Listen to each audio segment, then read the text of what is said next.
এবার তুফানের সঙ্গে মোহনার বাড়িতে পৌঁছে গিয়ে আদ্রিতকে খুঁজে পেল শুভলক্ষ্মী। বিস্তারিত জানতেই ভিডিওটি সম্পূর্ণ দেখুন। তুফান শুভলক্ষ্মীকে রুম থেকে বের করে দিলে তুফানের প্রতি শুভলক্ষ্মীর সন্দেহটা আরও বেড়ে যায়। শুভলক্ষ্মী তখন সবকিছু মিলাতে শুরু করে, আর তখনই শুভলক্ষ্মী বুঝতে পেরে যায় এটা তার আদি হতে পারে না। সঙ্গে সঙ্গে ছুটে গিয়ে দরজায় বাড়ি দিয়ে শুভলক্ষ্মী চিৎকার করে বলতে থাকে, দরজাটা খোলো, আমি জানি তুমি আমার আদি নও, দরজাটা খোলো। এদিকে তুফান সেই সকল কথাগুলো শুনে রুমের মধ্যে দাঁড়িয়ে ভয় পেয়ে যায়, আর একা একা বলতে থাকে, মাইরেই এখন বুঝি ধরা পড়ে গেলাম, আমাকে যেভাবেই হোক বেবি ডলকে ফোন করে সকল কিছু জানাতে হবে। আর বারবার মোহনাকে ফোন করতে থাকে, কিন্তু মোহনা আদিত্যের সঙ্গে কথা বলার জন্য তার ফোনটা রুমের মধ্যে রেখে চলে আসে। এদিকে শুভলক্ষ্মীর চিৎকার চেঁচামেচিতে বাধ্য হয়ে তুফান দরজাটা খুলে দেয়। তখন শুভলক্ষ্মী তুফানের কলারটা চেপে ধরে বলে ওঠে, কে তুমি? সত্যি করে বলো, কে তুমি? তুমি আমার আদি হতে পারো না। তুমি যদি সত্যিটা না বলো আমি তাহলে চিৎকার করে সকলকে এখানে ডাকব।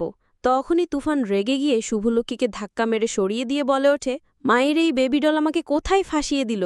এই কথা শুনে শুভলক্ষ্মী অবাক হয়ে যায়, আর মনে মনে বলতে থাকে, আদি তো ভালো করেই জানে আমি প্রেগনেন্ট, আমাকে এত জোরে ধাক্কা তো সে দিতে পারে না। আর এই ভাষা, এই ব্যবহার, এই বেবি ডলটাই বা কে? আমাকে এক্ষুনি জানতে হবে। এই বলেই শুভলক্ষ্মী আবারও উঠে দাঁড়িয়ে তুফানের সামনে গিয়ে দাঁড়িয়ে বলে ওঠে, আমি তোমার সকল খেলা বুঝতে পেরে গেছি, এখন সত্যিটা নিজের মুখেই বলো, আর তা না হলে আমি এক্ষুনি পুলিশে যাব বাড়িতে। এই কথা শুনে তুফান ঘাবড়ে যায়, আর তুফান বলে ওঠে, হ্যাঁ আমি আয়ান বা আদি নই, আমি তুফান, এই বলে চিৎকার করে ওঠে।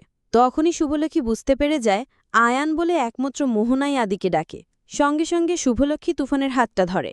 তুফান তার হাতটা ছাড়ানোর চেষ্টা করলে শুভলক্ষ্মী আরও শক্ত করে হাতটা ধরে টেনে রায়বাড়ি থেকে বেরিয়ে যায়, আর তাকে গাড়িতে করে নিয়ে সোজাসুজু মোহনার বাড়িতে গিয়ে উপস্থিত হয়। বাড়ির কলিং বেল বাজলে মোহনা সঙ্গে সঙ্গে গিয়ে দরজাটা খুলে দেয়, আর দরজা খুলেই শুভলক্ষ্মী ও তুফানকে দেখে মোহনা চমকে ওঠে। এরপর দেখা যায় মোহনা শুভলক্ষ্মীকে রুমে ঢুকতে বাধা দিলে শুভলক্ষ্মীকে ধাক্কা মেরে মোহনাকে সরিয়ে দেয়, আর রুমের মধ্যে গিয়ে দেখতে পায় মোহনা তার আদিকে আটকে রেখেছে। এইদিকে আদ্রিত শুভলক্ষ্মীকে দেখা মাত্রই শুভ বলে ডেকে ওঠে। শুভলক্ষ্মী ছুটে সেই গ্রিলের কাছে গিয়ে বলে ওঠে, আদি তুমি ঠিক আছো? তাহলে এটাই হচ্ছে নতুন খেলা মোহনার। আমি এই খেলায় কোনোভাবেই মোহনাকে জিততে দেব না। তা ভিউয়ার্স, এমনটাই যদি নতুন পর্বে হয় আপনাদের দেখতে কেমন লাগবে? আপনাদের মতামত আমাদের কমেন্টে জানান। ধন্যবাদ।